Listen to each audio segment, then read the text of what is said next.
Okay, so we'll go ahead with more on mechanical properties of fluids. तो अगर आपको याद होगा हमने कल के सेशन में, कल के लेक्चर में मैकेनिकल प्रॉपर्टीज ऑफ फ्लूइड्स ये चैप्टर स्टार्ट किया था। मैंने कल आपको सिर्फ पहले बेसिक कॉन्सेप्ट्स इंट्रोड्यूस करवाई थी। तो इफ़ यू रिमेंबर, हमने लास्ट लेक्चर में सबसे पहले सॉलिड्स, लिक्विड्स और गैसेस का डिफरेंस देखा। उसमें हमको ये समझ में आया कि liquids and gases are substances which can flow. तो any substance which can flow is called as a fluid. उसके बाद हमने सॉलिड्स और फ्लूइड्स का डिफरेंस देखा था। सॉलिड्स पे हम लोग दोनों टाइप के फोर्सेस लगा सकते हैं, normal and tangential. Normal force जब लगाते हो तो वो सरफेस को परपेंडिकुलर होता है और नॉर्मल फोर्स वॉल्यूम चेंज करता है, और टेंजेंशियल फोर्स शेप चेंज करता है। So solids can be subjected to both type of forces, normal and tangential, but liquids can be subjected only to normal forces. फिर हमने ये देखा था कि solids पे जब external deforming force लगता है तो they produce internal restoring force. Fluids पे जब external deforming force लगता है तो they do not produce internal restoring force. जो substance internal restoring force produce करता है वो substance डिफॉर्मेशन को अपोज करता है, मतलब सॉलिड्स अपोज डिफॉर्मेशन। और जो substance internal restoring force produce नहीं करता है वो डिफॉर्मेशन को अपोज नहीं कर सकता है, मतलब fluids do not oppose deformation. फिर हमने आइडियल फ्लूइड के प्रॉपर्टीज देखे थे। पहला प्रॉपर्टी था इट इज़ इनकम्प्रेसिबल, मतलब डेंसिटी इज कांस्टेंट। दूसरा था आइडियल फ्लूइड का जो फ्लो होता है वो इरोटेशनल होता है, जिसको आप लोग बोलते हो नॉन टर्बुलेंट। तीसरा अगर आपको याद होगा तो non viscous, ideal fluid is non viscous, मतलब देयर इज नो फ्रिक्शन। और चौथा आइडियल फ्लूइड का फ्लो हमेशा स्टेडी होता है। तो ये चार हमने देखे थे प्रॉपर्टीज ऑफ आइडियल फ्लूइड। इसके बाद मैंने आपको जनरल प्रॉपर्टी बताई थी। जनरल प्रॉपर्टी मतलब फ्लूइड आइडियल हो या नॉन आइडियल हो। तो कैसा है ना, आइडियल फ्लूइड के चार प्रॉपर्टीज है जो मैंने चार अभी बताए, वैसे ही नॉन आइडियल मतलब रियल फ्लूइड्स की भी चार प्रॉपर्टी है। जैसे आपने आइडियल फ्लूइड में बोला इट इज इनकम्प्रेसिबल, मतलब डेंसिटी इज कांस्टेंट, वैसे रियल फ्लूइड इज कंप्रेसिबल, मतलब डेंसिटी इज नॉट कांस्टेंट। जैसे हमने यहाँ पे बोला कि आइडियल फ्लूइड का जो फ्लो है वो इरोटेशनल होता है, मतलब नॉन टर्बुलेंट होता है, वैसे रियल फ्लूइड का जो फ्लो है वो रोटेशनल या इरोटेशनल, मतलब टर्बुलेंट या नॉन टर्बुलेंट दोनों ही हो सकता है। जैसे आइडियल फ्लूइड के केस में तुमने बोला नॉन विस्कस, वैसे रियल फ्लूइड्स आर विस्कस। तो there are some properties which are not same, but there are some properties which are same for any type of fluid, उसको तुम बोलते हो जनरल प्रॉपर्टीज ऑफ फ्लूइड्स। उसमें से पहला था, अगर याद होगा तो, they do not oppose deformation. Number 2, they can flow, they have the ability to flow. Number 3, they can take the shape of the container. इसके बाद हमने स्टार्ट किया था हाइड्रोस्टैटिक्स। मैंने आपको बताया था कि ये जो चैप्टर है इसके तीन पार्ट्स है। एक है हाइड्रोस्टैटिक्स। हाइड्रोस्टैटिक्स में we will study fluids when they are at rest. So the branch of physics which deals with fluids at rest is known as hydrostatics. Hydrostatics में हमने जो पहला ही इंपॉर्टेंट डेफिनेशन देखा था वो था प्रेशर का। तो प्रेशर डिफाइन कैसे होता है उसके लिए आपको अगर याद होगा, हमने ऐसा बोला था कि हमारे पास एक कंटेनर है, कंटेनर में एक फ्लूइड है। फ्लूइड जहाँ जहाँ कांटेक्ट में आता है सरफेस के साथ वहाँ वहाँ पे वो फोर्स एक्सर्ट करता है। Any fluid exerts force on the surface in contact. फिर हमने बोला था कि ये जो normal force per unit area है, फोर्स अपॉन एरिया है, ये क्या है, प्रेशर है।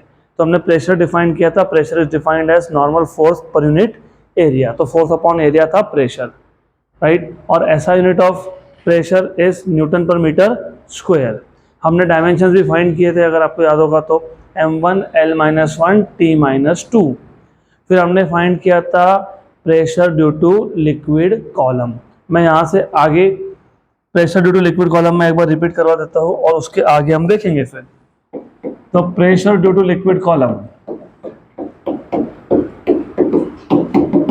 Pressure due to liquid column, ये हमने एक्चुअली ऑलरेडी लास्ट सेशन में डिराइव करके रखा था ये, और वापस एक बार रिपीट कर लेंगे। तो pressure due to liquid column मतलब हमारे पास एक कंटेनर है, इस कंटेनर के अंदर एक लिक्विड है, So we have a liquid inside this container, some fluid, liquid.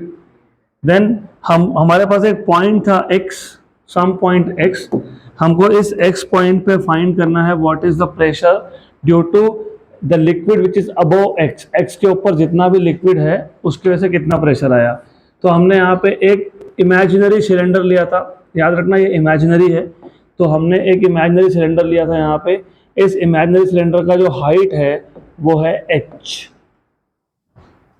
Correct, good. Imaginary cylinder में जो लिक्विड है उसका मास है m. तो इस इमेजिनरी सिलेंडर के अंदर जो लिक्विड है उसका वेट है mg. और ये जो वेट है mg ये इस पॉइंट x पे एक्ट करेगा. तो यहाँ पे ये एक डाउनवर्ड फोर्स लगाएगा. क्या लगाएगा? Downward force.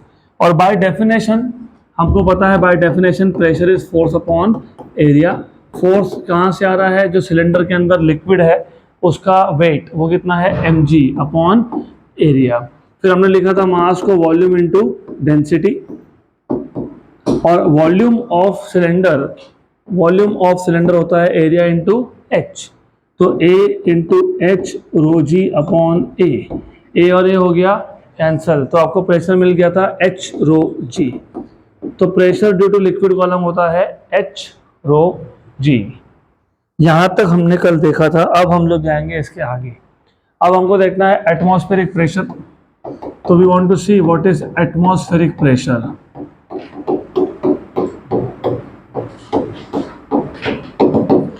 एटमॉस्फेरिक प्रेशर मतलब क्या?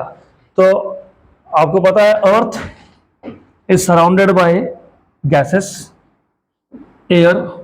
तो उसको तुम बोलते हो एटमॉस्फेयर. तो इमेजिन दिस इज अर्थ. वैसे एटमॉस्फेरिक प्रेशर के इक्वेशन डिराइव करने से पहले ये जो हमने पिछले केस में प्रेशर का इक्वेशन डिराइव किया, यहां से तुमको क्या समझ में आया? किसी भी पॉइंट के ऊपर अगर एक फ्लूइड का कॉलम हो, फ्लूइड मतलब जैसे लिक्विड हो गया या एयर हो गया, तो किसी भी एक पॉइंट के ऊपर अगर कोई फ्लूइड हो तो वो फ्लूइड उस पॉइंट पे क्या एक्सर्ट करेगा? प्रेशर एक्सर्ट करेगा. ठीक है. अब जब हम लोग बोलते हैं कि अर्थ के सराउंडिंग में गैसेस है, तो अर्थ के सराउंडिंग में गैसेस है और ये जो गैसेस है इसको तुम बोलते हो एटमॉस्फेयर. इसमें बहुत सारे गैसेस होते हैं जैसे नाइट्रोजन है, ऑक्सीजन है, कार्बन डाइऑक्साइड है, एक्सेट्रा एक्सेट्रा. तो अर्थ इज सराउंडेड बाय एटमॉस्फेयर. हाँ, और ये बहुत ऊपर तक एक्सटेंड करता है, इसलिए थोड़ा सा मैं दिखा भी रहा हूँ. तो ये है अर्थ का एटमॉस्फेयर. इमेजिन करो दिस इज अर्थ एटमॉस्फेयर. अब अगर मैं अर्थ के सरफेस पे near to the surface of earth अगर मैं एक पॉइंट लेता हूँ, लेट अस से यहाँ पे एक पॉइंट ले लिया मैंने अर्थ के सरफेस के बहुत पास में. तो इस पॉइंट के ऊपर कौन है? एटमॉस्फेयर है. एटमॉस्फेयर मतलब कौन है? एयर है. एयर क्या है? फ्लूइड है. तो वो फ्लूइड मतलब एयर वो इस पॉइंट पे क्या एक्सर्ट करेगा? प्रेशर. जैसे लिक्विड में एक पॉइंट था, उस पॉइंट के ऊपर जितना लिक्विड का कॉलम है, क्योंकि ये कॉलम था ना, तो लिक्विड का जितना कॉलम है उसने क्या एक्सर्ट किया था? प्रेशर. तो यहाँ पे भी नियर टू द ग्राउंड, जिसको तुम सी लेवल भी बोलते हो, अर्थ के सरफेस के पास में जो पॉइंट हमने लिया, यहाँ पे सबसे ज्यादा प्रेशर होगा. क्यों? क्योंकि इसके ऊपर सबसे ज्यादा एयर है. तो अगर हमको एटमॉस्फेयर का प्रेशर निकालना है, क्योंकि देखो इस पॉइंट पे प्रेशर कौन बनाएगा? एटमॉस्फेयर. तो सेम मेथड यूज करेंगे. हम मान लेंगे कि ये जो अर्थ के एटमॉस्फेयर में जो एयर है वो जो कॉलम बन गया उसका हाइट कितना है? h.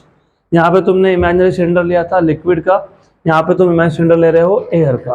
राइट. बाकी प्रोसेस सेम है. तो by definition you know pressure is force upon area. सिर्फ यहाँ पे pressure is due to atmosphere, उसको डिनोट करते हैं P0 से. किससे? P0 से. तो इसके बाद आगे कहीं पे भी P0 दिखेगा तो वो कौन है? एटमॉस्फेरिक प्रेशर है. और फोर्स, तो ये जो मैंने इमेजिनरी सिलेंडर लिया, इस इमेजिनरी सिलेंडर में जितना भी एयर है उस एयर का मास है m. तो उस एयर का वेट कितना होगा? mg. और वो वेट mg इस पॉइंट पे एक्ट करेगा। ओके, तो फोर्स यहाँ पे क्या लिखोगे, mg, लेकिन m किसका, एयर का, तो ma g अपॉन a। यहाँ पे m किसका था, लिक्विड का, वहां पे मास किसका है, एयर का। बाकी सारा कॉन्सेप्ट सेम है। मास होता है volume into density, volume into density, density किसका, एयर का। इंपॉर्टेंट है ये। वॉल्यूम कैसे निकालते हो, फिर वही, अगर मैं इमेजिनरी सिलेंडर का एरिया लेता हूं, ए हाइट है h, तो वॉल्यूम क्या होगा, area into h। Area area हो गया कैंसल, तो एटमॉस्फेरिक प्रेशर का फॉर्मूला क्या हो गया, h रो g। सिर्फ रो किसका है, एयर का। यहाँ पे रो किसका था, लिक्विड का। अब ये जो लिक्विड है, ये लिक्विड वाटर होगा तो डेंसिटी लिखोगे 1000, क्योंकि वाटर का डेंसिटी होता है 1000 किलोग्राम पर मीटर क्यूब। यहाँ पे डेंसिटी किसका है, एयर का। तो अगर मुझे एटमॉस्फेरिक प्रेशर निकालना है तो मैं डेंसिटी किसका सब्स्टिट्यूट करूंगा, एयर। एयर का डेंसिटी पता है आपको, 1.29 kilogram per metre cube. 11th standard में था आपको साउंड चैप्टर में, ड्राई एयर, मॉइस्ट एयर, वहाँ पे था वो। तो कोई बात नहीं, नहीं आता तो कोई इशू नहीं है। Density of air is 1.29 kilogram per metre cube, density of water is 1000 kilogram per metre cube. तो और अब मुझे अगर एटमॉस्फेरिक प्रेशर की वैल्यू चाहिए, तो देखो होता क्या है, नॉर्मली हम लोग क्या करते हैं, अगर हमको किसी एक पॉइंट पे प्रेशर निकालना है तो उस पॉइंट से ऊपर कितना कॉलम है वो पूरा कॉलम लेते हैं। लेकिन एटमॉस्फेयर के केस में ये जो कॉलम का हाइट है ना, वो 8 किलोमीटर लिया जाता है। कितना, अभी 8 किलोमीटर क्यों, इसका मतलब ये नहीं है कि 8 किलोमीटर के बाद एटमॉस्फेयर खत्म हो गया। 8 किलोमीटर क्यों लेते हैं, क्योंकि 8 किलोमीटर के बाद एयर का डेंसिटी बहुत कम हो जाता है, मतलब वहां पे एयर लगभग नहीं है, बहुत कम है। तो above 8 kilometres the density of air is very small, इसलिए to find out atmospheric pressure we take height of air column as 8 kilometre. कितना लेंगे, 8 किलोमीटर। तो यहाँ पे जो h की वैल्यू आएगी ना, वो हम लेंगे 8 किलोमीटर। 8 किलोमीटर मतलब होता है 8000 मीटर, तो 8 इंटू 10⁻³ मीटर। और डेंसिटी ऑफ एयर तो मैंने बता ही दिया तुमको, 1.29 किलोग्राम पर मीटर क्यूब। तो मुझे अगर प्रेशर ड्यू टू एटमॉस्फेयर निकालना होगा तो h रो जी था, h रो ए जी, h है 8000, डेंसिटी ऑफ एयर है 1.29 और g की वैल्यू है 9.8। ये पूरा सॉल्व करने के बाद आपको मिलेगा 1.013 इंटू 10⁵, उतना ही होता है। नहीं तो मैं करके बता देता हूँ आपको। हाइट कितना, 8 इंटू 1.29 इंटू कितना, 9.8, कितना आ गया, 101, 101.136, 101.136 और 10⁻³ तो इसको मैं 1.013 इंटू 10⁵ लिख सकता हूं पास्कल में। ओके, तो what is atmospheric pressure, 1.013 into 10⁵ pascal, या फिर 1 एटमॉस्फेयर। 1 एटमॉस्फेयर ये ऐसा यूनिट नहीं है, 1.013 इंटू 10⁵ पास्कल, पास्कल ये ऐसा यूनिट है, बराबर। और ये कांस्टेंट वैल्यू, और आपको बहुत जगह पे काम में आएगी। तो अभी इस वैल्यू को याद रखना है, क्योंकि जब क्वेश्चन सॉल्व करेंगे तो ये वैल्यू बार बार रखने वाली है आपको। गुड, ये हो गया आपका एटमॉस्फेरिक प्रेशर। अब अगला टॉपिक है, next topic is absolute pressure and gauge pressure, है ना ऐसा, absolute pressure and gauge pressure. तो ये एब्सोल्यूट प्रेशर और गेज प्रेशर क्या होता है देख लेते हैं। बहुत इंटरेस्टिंग और बहुत सिंपल है, और आप सबने बहुत बार गेज प्रेशर मेजर भी किया हुआ है। बताता हूं कहां पे, absolute pressure and gauge pressure.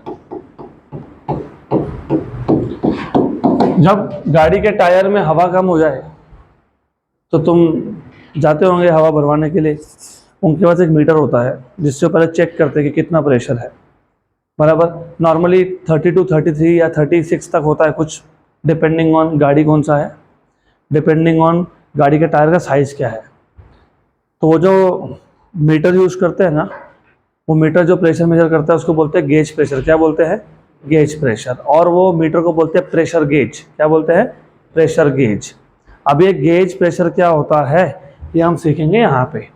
तो अब सबसे पहले हम लोग क्या करने वाले हैं, हम लोग ले लेंगे वापस से एक इमेजिनरी मतलब एक कंटेनर, उस कंटेनर में ले लेंगे एक लिक्विड फ्लूइड, सम फ्लूइड।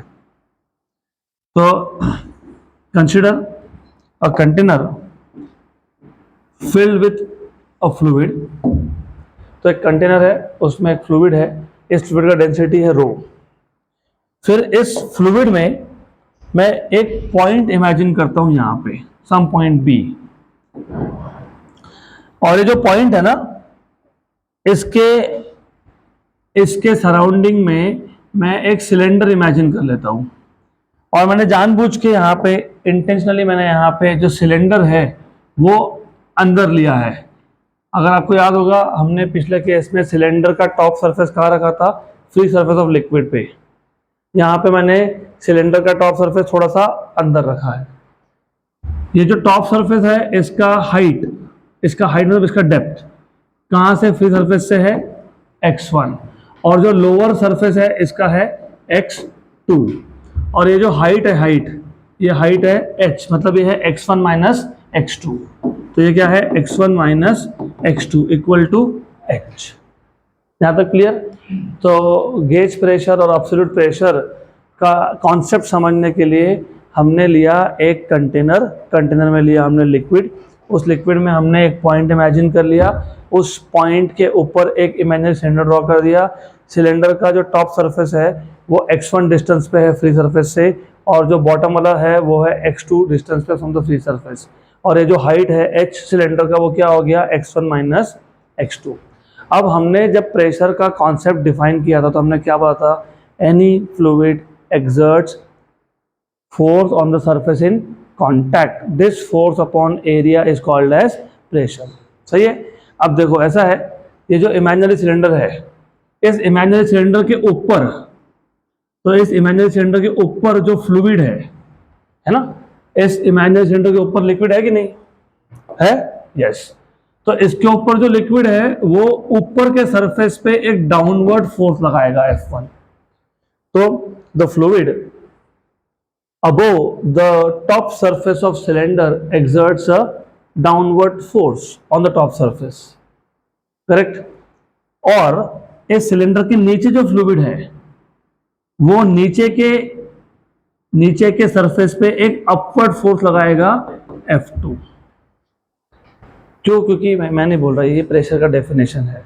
हमने क्लियरली बोला था कि जहां जहां फ्लूइड का सरफेस के साथ कांटेक्ट आएगा वहाँ पे फ्लूइड क्या करने वाला है, प्रेशर एक्सर्ट करने वाला है। तो ये जो इमेजिनरी सिलेंडर है ना, उसके ऊपर फ्लूइड है, वो क्या फोर्स लगाएगा, डाउनवर्ड्स, और जो नीचे सिलेंडर के नीचे जो फ्लूइड है वो फोर्स लगाएगा अपवर्ड्स। तो F1 is downwards and F2 is upwards. और ये जो इमेजिनरी सिलेंडर है इसके अंदर जो फ्लूइड है उसका मास कितना है, m, तो उसका वेट कितना हो गया, mg, और वेट का डायरेक्शन क्या होता है, डाउनवर्ड्स। तो ये वेट mg कहाँ लग रहा है, डाउनवर्ड्स, लेकिन कौन से सरफेस पे, लोअर सरफेस पे। क्लियर यहां तक। तो इस केस में टोटल 3 फोर्सेस है। एक फोर्स लग रहा है अपर सरफेस पे, 2 फोर्सेस लग रहे हैं लोअर सरफेस पे।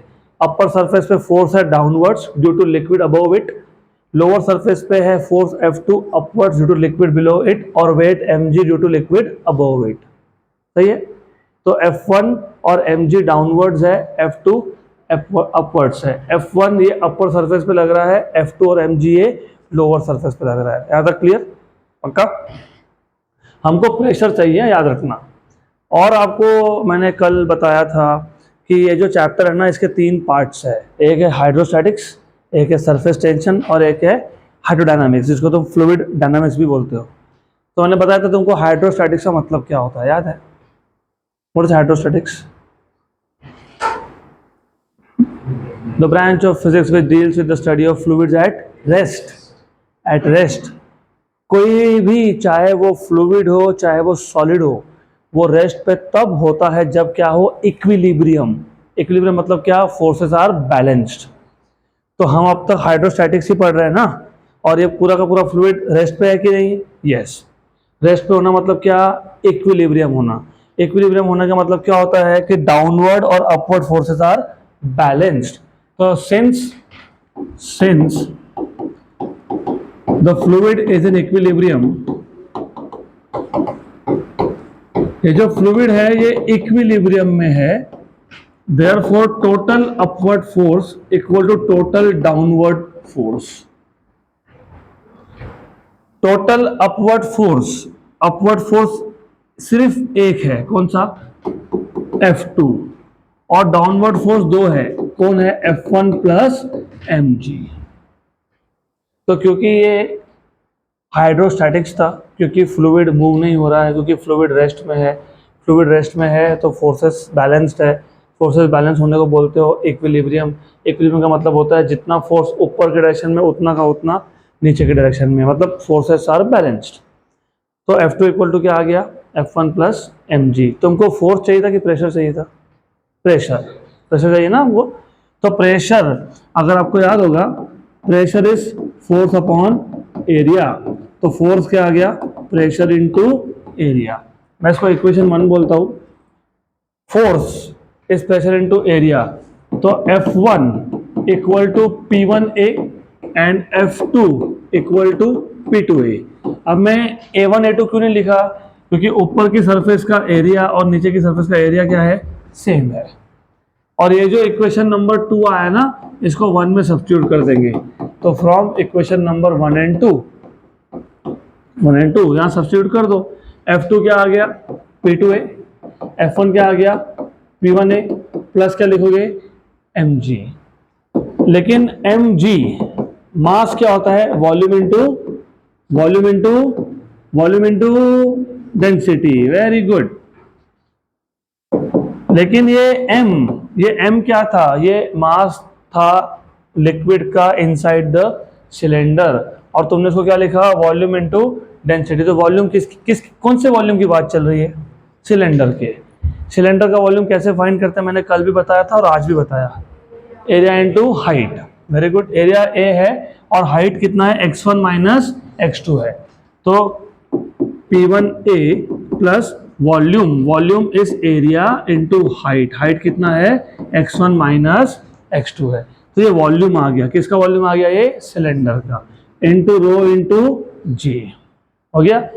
A, ये P2A, और यहां से A कॉमन निकाल लेता हूं, तो क्या आ गया? P1 plus x1 minus x2 rho g। और ये जो A है और ये जो A है ये हो गया कैंसल। ठीक है, यहां तक क्लियर? तो यहां से आपको मिल गया P2 equal to P1 plus x1 minus x2 rho g। ये P2 तुमने कहाँ फाइंड किया? ये P2 तुमने फाइंड किया लोअर सरफेस पे। तो यहाँ जो प्रेशर था वो क्या था? P2।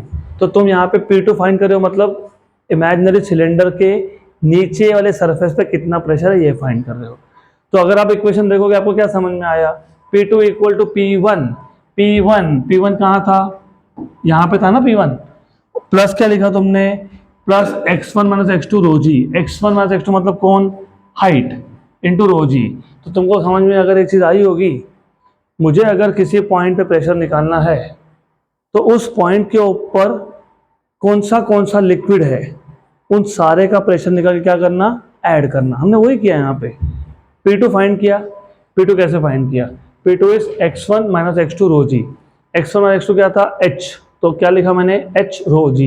ये h रो जी किसका प्रेशर है? Because of cylinder. उसके ऊपर वापस कौन है? फ्लूइड है। उसका प्रेशर कितना था? P1। तो देखो मैंने ऐड किया कि नहीं किया ना ऐड। तो अभी इसके बाद से याद रखना, प्रेशर जब फाइंड करना हो किसी भी पॉइंट पे, क्योंकि ऐसा क्वेश्चन आता है सीईटी में भी आएगा। ऐसा बोलते हैं कि एक कंटेनर है, उसमें पहला एक टाइप का लिक्विड है, उसका हाइट है h1, डेंसिटी है ρ1। उसके ऊपर और एक लिक्विड है इमिसिबल। पता है इमिसिबल क्या होता है? जो मिक्स नहीं होता। तो पहले लिक्विड के ऊपर दूसरा लिक्विड है, उसका हाइट है h2, डेंसिटी है ρ2। उसके ऊपर तीसरा लिक्विड है इमिसिबल, हाइट है h3, डेंसिटी है ρ3। उसके ऊपर और एक लिक्विड है, हाइट है h4, डेंसिटी है ρ4। तो बेस पे मतलब उस कंटेनर के सबसे नीचे कितना प्रेशर है बताओ? तो सबसे नीचे उसके ऊपर लिक्विड 1, लिक्विड 2, लिक्विड 3, लिक्विड 4 और उसके ऊपर एटमॉस्फेयर। तो टोटल प्रेशर क्या आएगा, H1 रो 1 जी प्लस H2 रो 2 जी प्लस H3 रो 3 जी प्लस H4 रो 4 जी प्लस एटमॉस्फेरिक प्रेशर। करेक्ट। तो ये जो फॉर्मूला हमने डिराइव किया, ये हमने क्यों डिराइव किया, this formula gives you total pressure at a point. एक पॉइंट पे कितना प्रेशर है आपको बताता है, जनरल फॉर्मूला है ये। सो दिस फॉर्मूला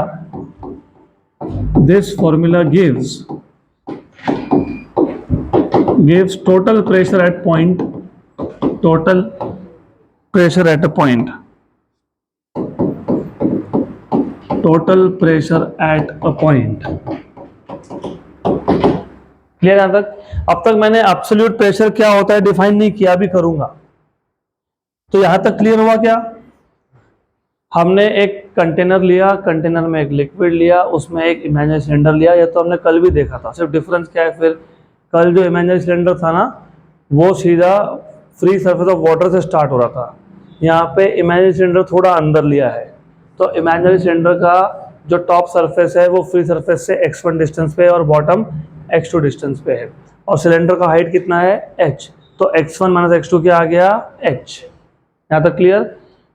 जो टॉप सरफेस है उसके ऊपर जितना फ्लूइड है वो एक डाउनवर्ड फोर्स एक्सर्ट करेगा, और जो बॉटम सरफेस है उसके नीचे जो फ्लूइड है वो एक अपवर्ड फोर्स F2 एक्सर्ट करेगा, और इस सिलेंडर के अंदर जितना लिक्विड है उसका जो वेट है mg वो एक डाउनवर्ड फोर्स एक्सर्ट करेगा। तो दो डाउनवर्ड फोर्स है, एक अपवर्ड फोर्स है। क्योंकि ये इक्विलिब्रियम सिचुएशन है तो ऐसे केसेस में फोर्सेस बैलेंस्ड होते हैं। इसका मतलब downward force equal to upward force. Upward force तो एक ही था F2, डाउनवर्ड दो थे F1 प्लस mg, राइट। हमको चाहिए प्रेशर, हमने तो फोर्स का इक्वेशन बना लिया, तो प्रेशर चाहिए तो फोर्स क्या होता है, प्रेशर इनटू एरिया। तो F2 क्या है P2A, F1 क्या है P1A। उसको सब्स्टिट्यूट कर दिया, F2 के यहाँ पर P2A लिख लिया, F1 के यहाँ पर P1A लिख लिया, प्लस mg। मास क्या होता है, वॉल्यूम इनटू डेंसिटी। वॉल्यूम क्या होता है सिलेंडर का, area into height. Area common निकाल के कर दिया, कैंसल, तो इक्वेशन मिल गया P2 equal to P1 plus x1 minus x2 rho g. ये है टोटल प्रेशर। अब एब्सोल्यूट प्रेशर क्या होता है वो समझेंगे इस इक्वेशन से। अब एक काम करेंगे, फिर वही सिलेंडर लेता हूं, कंटेनर लेता हूं सेम। तो कंटेनर है हमारे पास वही सेम, उसमें लिक्विड भी वही है सेम। तो फिर डिफरेंस क्या है, डिफरेंस इस बार सिर्फ इतना है कि जो आपने इमेजिनरी सिलेंडर लिया था ना, इमेजिनरी सिलेंडर जो लिया था, इस बार इमेजिनरी सिलेंडर जो है वो सरफेस से स्टार्ट कर रहे हो, करेक्ट। इसका मतलब जो ऊपर तुम प्रेशर P1 बोल रहे थे वो हो जाएगा एटमॉस्फेरिक प्रेशर, और जो x1 है वो बन जाएगा 0, और जो नीचे के पॉइंट पे प्रेशर तुम P2 बोल रहे थे उसको मैं बोल दूंगा P, और x2 को बोल दूंगा माइनस h, क्योंकि ये क्या था h, और माइनस h क्योंकि ओरिजिन के नीचे है। ओरिजिन के नीचे डिस्टेंसेस क्या लेते हो, नेगेटिव माइनस, ठीक। अब एक कंफ्यूजन और रहता है कि सर फिर इसमें और इसमें डिफरेंस क्या है ना। यहाँ पे हम लोग सिर्फ pressure due to liquid column देख रहे थे, क्लियरली बोला लिक्विड, मतलब उसके ऊपर एटमॉस्फेयर हमने कंसीडर किया ही नहीं था। क्या था, क्या नहीं, क्योंकि हम लोग क्लियरली बोल रहे थे कि हमको सिर्फ लिक्विड कॉलम का प्रेशर चाहिए, उसके ऊपर कुछ नहीं है। लेकिन यहाँ पे ऊपर कौन है, एटमॉस्फेयर है, तो ये ही डिफरेंस है, बाकी कोई डिफरेंस नहीं है। गुड, यहाँ तक क्लियर। अब ये जो आपके पास इक्वेशन आया, इक्वेशन नंबर 3 बोल देता हूँ इसको मैं। इस इक्वेशन नंबर 3 में मैं सिर्फ कुछ वैल्यू सब्स्टिट्यूट करूंगा। तो पुट, जैसे कि x1 की वैल्यू क्या हो गई 0, क्योंकि अभी टॉप सरफेस ऑफ सिलेंडर ये डायरेक्टली कहाँ पे है, फ्री सरफेस ऑफ लिक्विड पे, तो x1 डिस्टेंस हो गया 0। P1 क्या हो गया, एटमॉस्फेरिक प्रेशर। x2 डिस्टेंस क्या हो गया, माइनस h, और P2 को मैंने क्या बोल दिया, P। ये सब हम लोग इक्वेशन नंबर 3 में सब्स्टिट्यूट कर देंगे।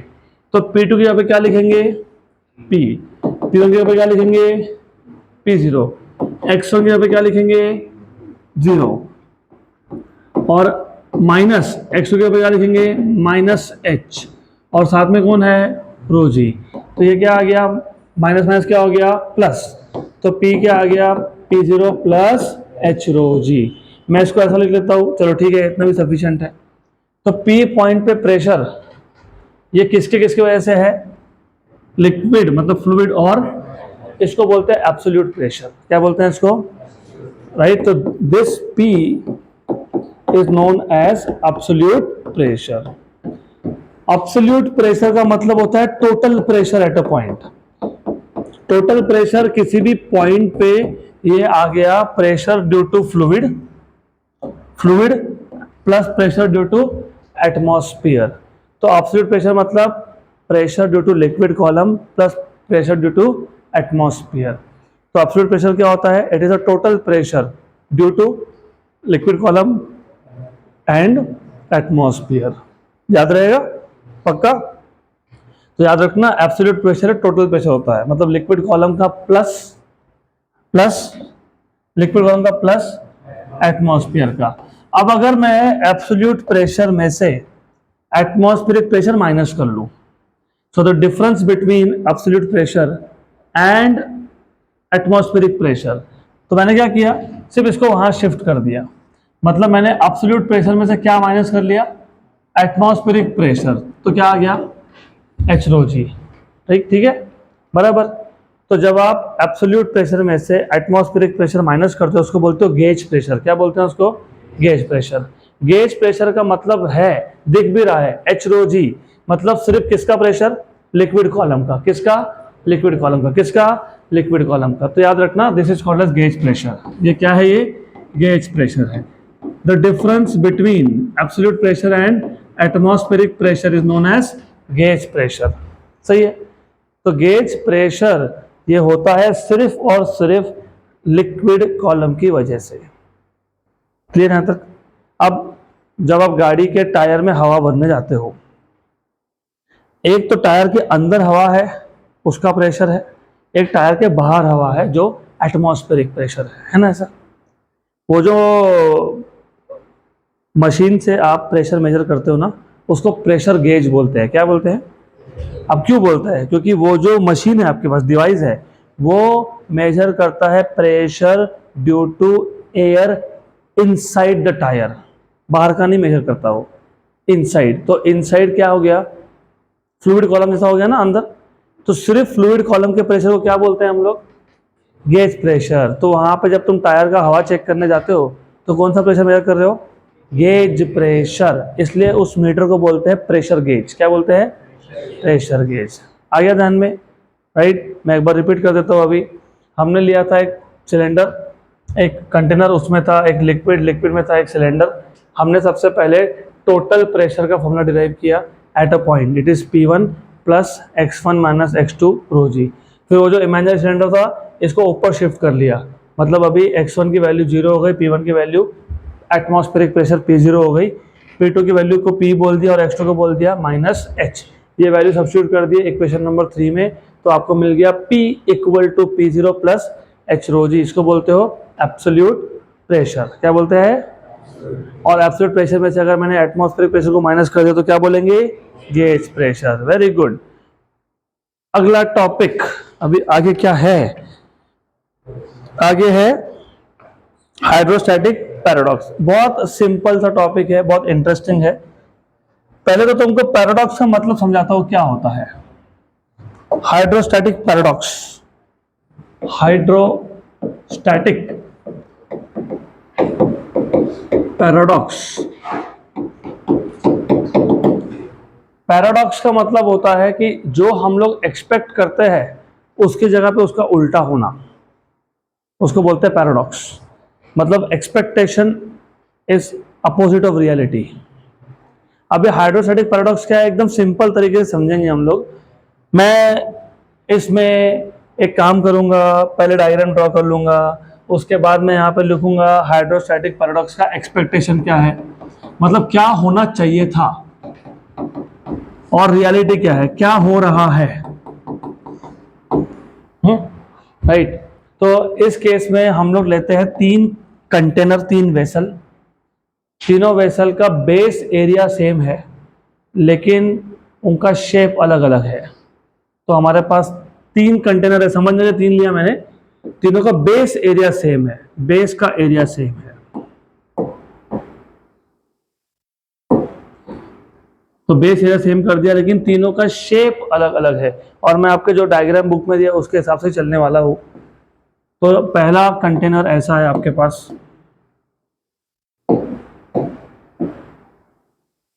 दूसरा कंटेनर इसका थोड़ा जो माउथ है वो वाइड है, वाइड वाइड पता ना, वाइड बड़ा, और जो तीसरा है उसका है नैरो, नैरो। इन तीनों ही वेसल्स में हम लोगों ने इसको नाम भी दे देते, चलो इसको ए वेसल बोल देता हूं, इसको बी बोल देता हूं, इसको सी बोल देता हूं।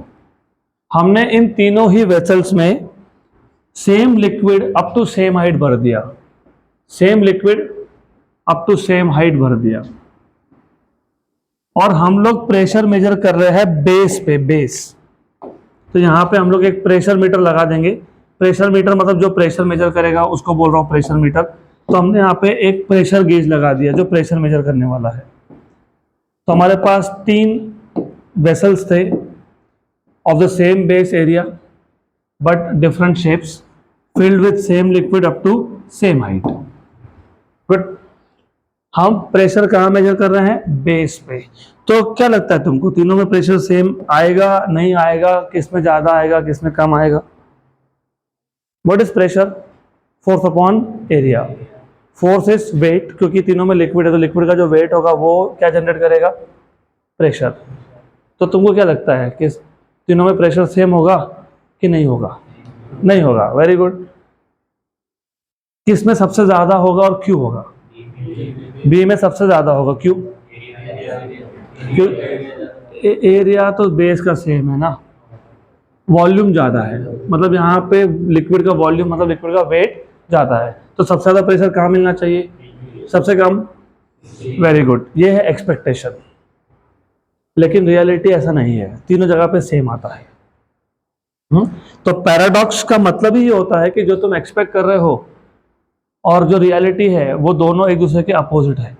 तो अभी एक्सपेक्टेशन में क्या है हमारे पास, अगर मैं तीन डिफरेंट वेसल लेता हूँ of the same base area, if they are filled with the same liquid up to same height, then it is expected that the pressure at the bases will be different, मतलब pressure at B will be the highest, then pressure at A and then pressure at C। देखो मैंने statement में भी लिख के दिया है वही चीज। different vessels having same base area but different shapes filled with same fluid up to the same height must exert different pressure at the base। तो एक्सपेक्टेशन ये था different vessels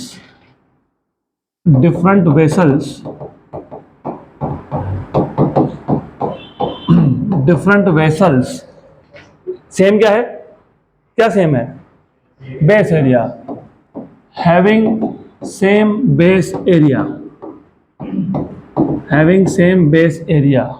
filled with same fluid up to same height, then must exert different pressures at the base,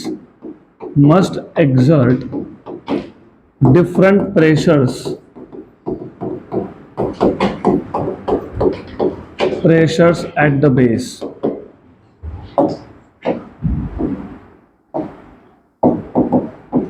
मतलब हमारा expectation ये था कि सबसे ज्यादा प्रेशर होना चाहिए बी पे होना चाहिए ना, अरे सबसे ज्यादा बी पे होना चाहिए ना, ऐसा कैसा चलेगा, ऐसा बोलोगे तो सबसे ज्यादा बी पे, उसके बाद ए पे, उसके बाद सी पे। लेकिन रियलिटी ये है कि सबका प्रेशर आता है same, but the pressure at the base of each container is same. अब ऐसा क्यों हुआ वो समझना पड़ेगा, और ये पूरा टॉपिक प्योरली थियोरेटिकल है, तो अभी आपको समझना पड़ेगा कि ऐसा क्यों हुआ। तो चलो ठीक है, देख लेते हैं ऐसा क्यों हुआ। तो तीनों केस में प्रेशर सेम क्यों आया, तो देख लेते हैं अब।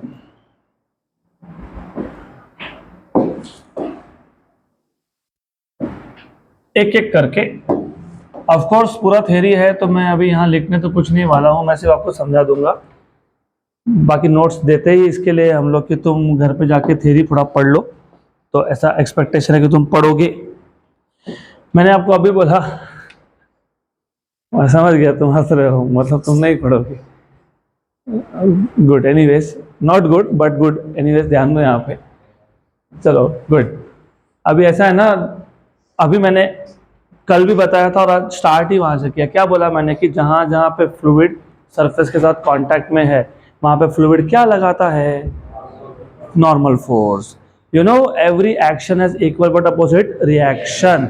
अब देखो ऐसा है ना कि फ्लूइड कांटेक्ट में है कहां कहां, एक तो बॉटम पे है, तो यहाँ पे जो एक्शन है उसने भी क्या कर दिया? रिएक्शन।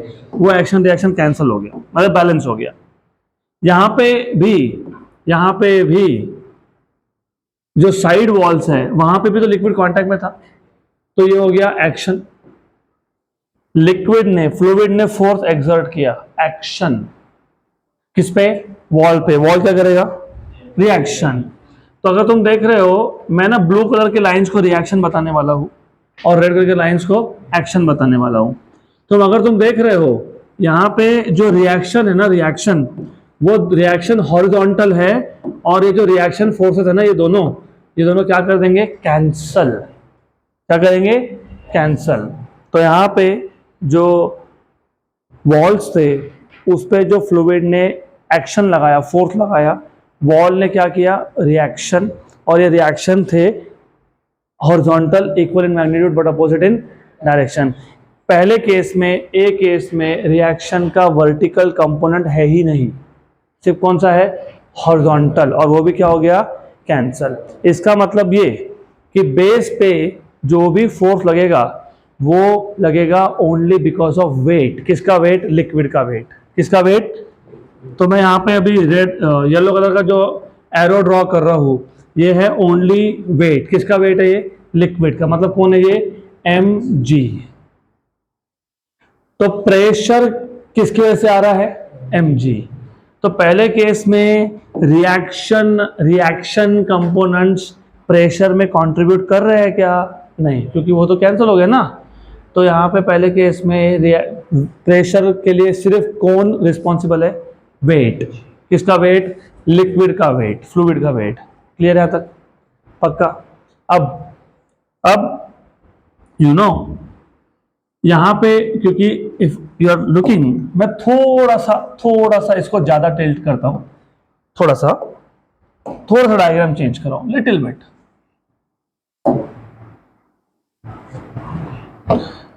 जरूरी है इसके लिए। ओके,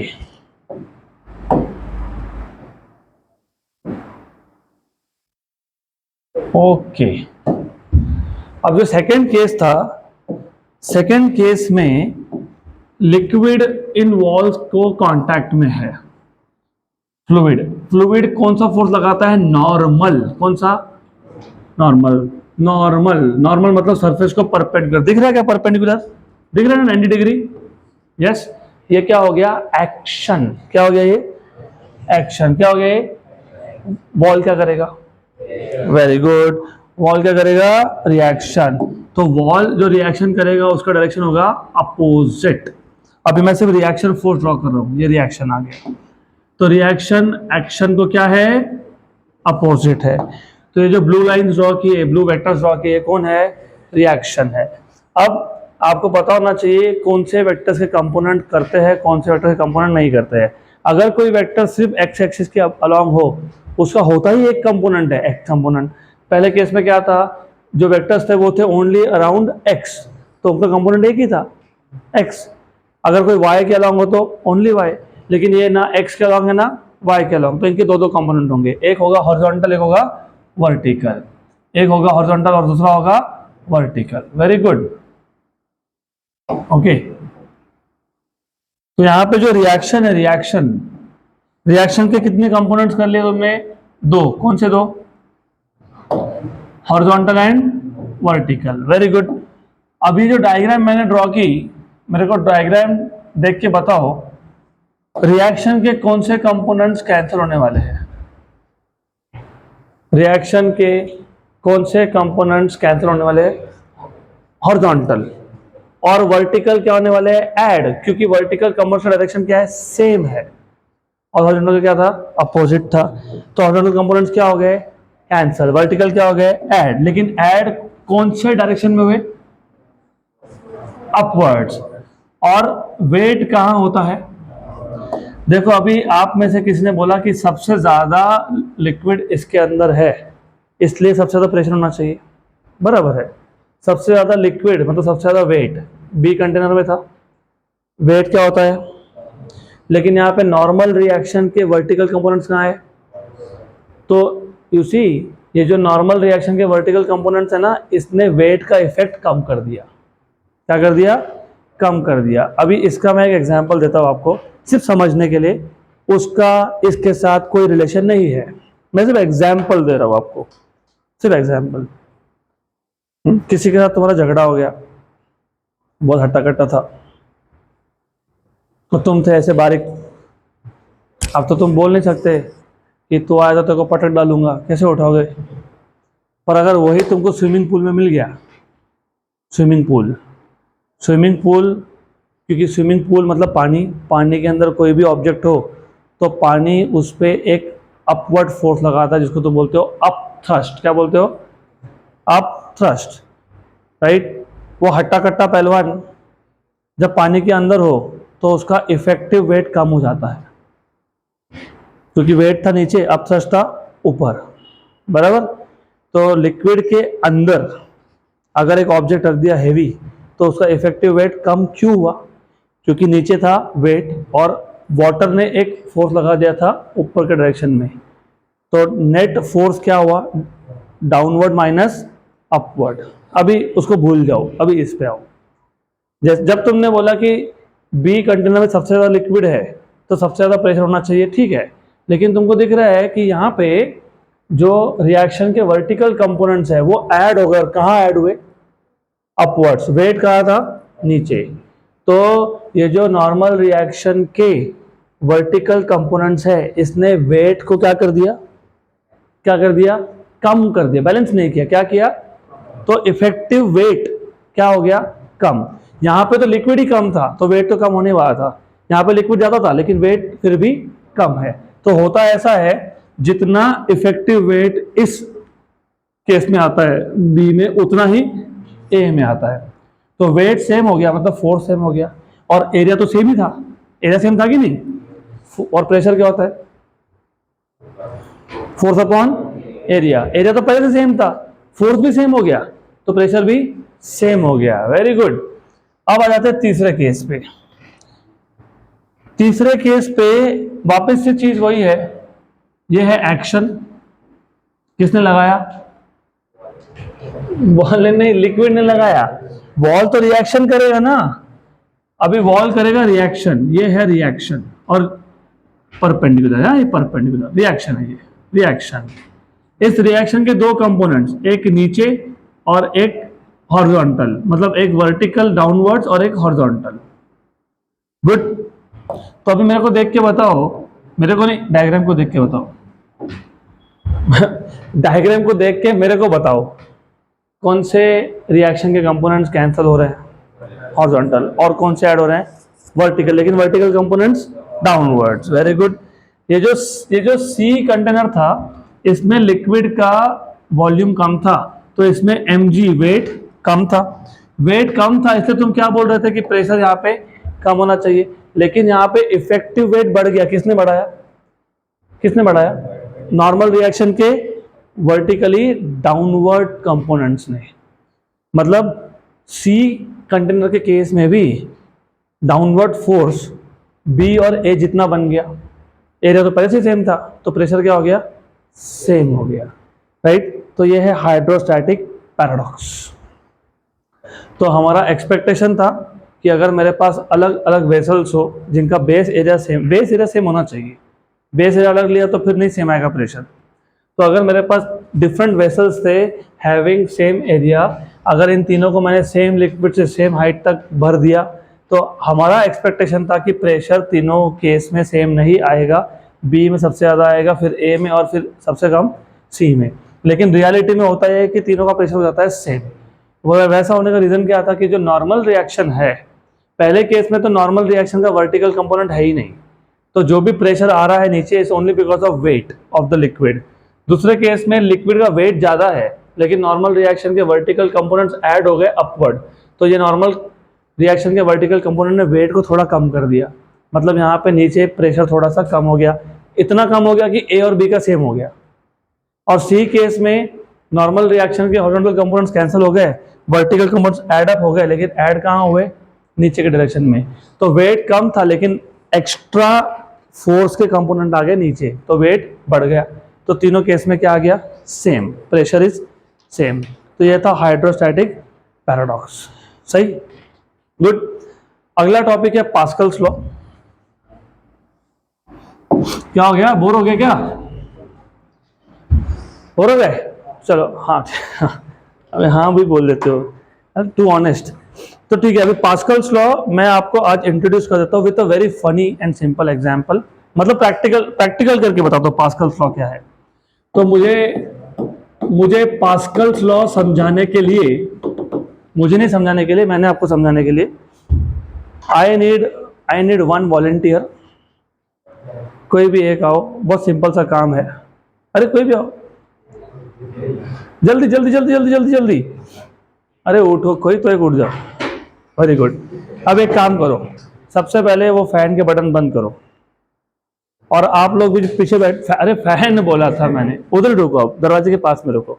आप लोग भी फैन के बटन बंद करो, जल्दी बंद करो। गुड।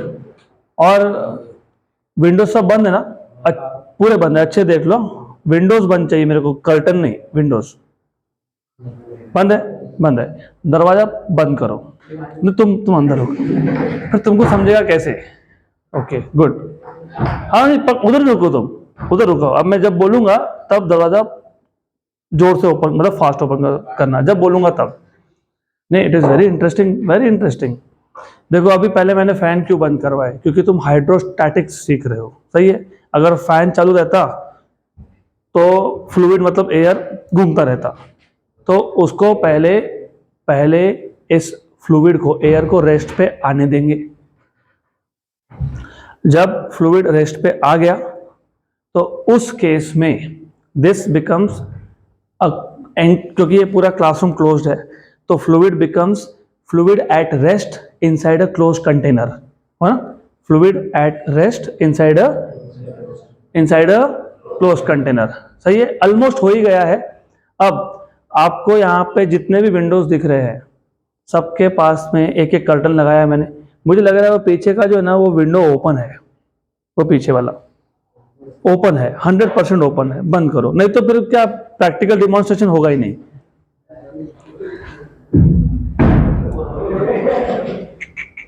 बंद है, चलो ठीक है, ओके। अब एक काम करना, मैं जब बोलूं थोड़ा फास्ट दरवाजा खोलना, ओपन करो। कुछ नहीं हुआ, होगा ना, तुम बंद तो करो वापस एक बार। Look at the curtains near you, थोड़ा सा जगह दोगे तो कुछ होगा। कर्टन्स, पर्दों को दबा के बैठ गए तो क्या कुछ समझेगा। जहां भी तुमको देखना है वहां देखो, जो भी कर्टन्स दिख रहे हैं वहां देख लो। ओपन करो, देखा कुछ हुआ? हाँ नहीं, उधर हुआ। बंद करो स्लोली, हाँ हाँ, रुको। अभी वो कर्टन है, सब देखो, ओपन करो, करो ओपन। देखा क्या हुआ, क्या हुआ पता है क्या हुआ? हाँ, वो कर्टन मोमेंट में आया। क्यों आया? क्योंकि जब तुमने डोर बंद किया था, बैठ जाओ अब, थैंक यू, बैठ जाओ बैठ जाओ। जब तुमने डोर बंद किया तो उस केस में ये बन गया एक एनक्लोज कंटेनर, इसमें था एयर जो आ गया रेस्ट में, और ये बन गया हाइड्रोस्टैटिक सिचुएशन। हाइड्रोस्टैटिक सिचुएशन में हर जगह पे फोर्सेस क्या होते हैं? बैलेंस्ड। फोर्सेस बैलेंस होने का मतलब क्या होता है? प्रेशर सेम होता है। तो इस पूरे रूम में प्रेशर हो गया सेम। अब जब मैंने एक डोर को क्विकली ओपन किया तो बेसिकली यहां पे प्रेशर चेंज किया। आपने अगर रिक्शा का हॉर्न देखा होगा, पंप होता है, तो it becomes like a pump. तो जैसे ही दरवाजा ओपन हुआ तो यहां से प्रेशर बढ़ गया, प्रेशर चेंज हुआ, और ये जो चेंज इन प्रेशर है ये इस पूरे रूम में इंस्टेंटली उसी के उसी टाइम एंड अनडिमिनिश्ड, मतलब अगर मैंने यहाँ पे एक कॉर्नर में 1 पास्कल का प्रेशर चेंज किया तो ये 1 पास्कल का प्रेशर चेंज हर जगह पे एक साथ पहुंचा। इसलिए जब डोर ओपन हुआ ना तो तुमको ये लगा कि विंड आई, वो विंड नहीं आई, वो प्रेशर चेंज हुआ, और उसी प्रेशर चेंज की वजह से वो जो पर्दा था वो भी, राइट, प्रेशर चेंज यहां हुआ लेकिन वो प्रेशर चेंज वहां तक पहुंच गया, राइट। तो ये है पास्कल्स लॉ। तो पास्कल्स लॉ में हमारे पास एक कंटेनर होता है, कंटेनर के अंदर एक फ्लूइड होता है, रेस्ट पे होता है, और हम क्या करते हैं, हम उस कंटेनर में 3-4 जगह पे प्रेशर मीटर लगा के रखते हैं और एक जगह पे पंप लगा के रखते हैं। तो जैसे ही हमने प्रेशर चेंज किया एक कॉर्नर में, ये चेंज इन प्रेशर पहुंच गया हर एक कॉर्नर में of enclosed fluid at rest, undiminished and instantaneous. तो तुमने एक कॉर्नर में प्रेशर चेंज किया, उतना ही प्रेशर हर जगह पे चेंज हो गया एट द सेम टाइम। इसको क्या बोलते हैं, पास्कल्स लॉ। अब मैं तो बताऊंगा डिटेल में, लेकिन इसका यूज, इसका एप्लीकेशन बहुत जगह पे होता है। खासकर अगर आपने देखा होगा बड़े बड़े जो गाड़ी होती है, ट्रक्स होते हैं, कार होती है, इनको जब सर्विसिंग करना होता है, वॉशिंग करना होता है, तो तुमने देखा है कि वो एक प्लेटफॉर्म पे रखते हैं और वो प्लेटफॉर्म ऊपर जाता है। पर कभी सोचा है 10 टन का गाड़ी, उसको ऊपर लिफ्ट करने में कितना ज़्यादा पावर जाएगा? तो वहाँ पे यूज है पास्कल्स लॉ। और फिर आप जो गाड़ी चलाते हो, कार चलाते होंगे, तो वैसे तो तुम लाइसेंस नहीं हो कार चलाने के लिए, अंडर एज हो, लेकिन कार के अंदर ना ड्राइवर सीट के नीचे, मतलब फ्रंट में एक ब्रेक पेडल होता है। तो जैसे ड्राइवर ने ब्रेक मारा, चारों टायर रुकते कि नहीं एक साथ? रुकते ना? वो भी पास्कल्स लॉ पे काम होता है। नहीं तो एक ब्रेक पेडल मारा तो एक ही टायर रुक रहा है, वैसा हुआ तो गए, गाड़ी भी गई तुम भी गए। गुड। तो ये पास्कल्स लॉ हम देखेंगे कल इन डिटेल, अभी रुक जाते हैं यहाँ पे।